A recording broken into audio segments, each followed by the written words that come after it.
কাল এসেছিল আমাদের বাড়িতে এবছরের প্রথম ইলিশ মাছ। তো কালকে আমি বানিয়েছিলাম ইলিশ ভাপা।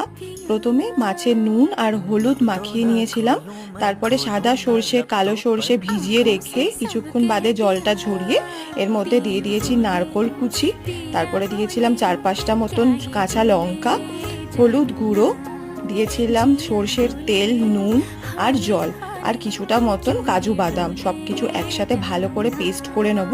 যে বাটিটাতে স্টিম করব সেটাকে আগে থেকে সর্ষের তেল মাখিয়ে রেখে দিয়েছিলাম, তারপরে পেস্টটা দিয়ে হালকা লেয়ার করে নিয়েছি পুরোটা, তারপরে একে এক করে মাছটা দিয়ে ওপর থেকে বাকি পেস্টটা দিয়ে কভার করে নিয়েছিলাম, তারপরে ওপর থেকে কয়েকটা কাঁচা লঙ্কা আর কাঁচা সর্ষের তেল ছড়িয়ে দিয়ে স্টিম করে নিতে হবে 30 থেকে 45 মিনিটের জন্য। ব্যাস রেডি আমাদের দারুণ স্বাদের ইলিশ ভাপা।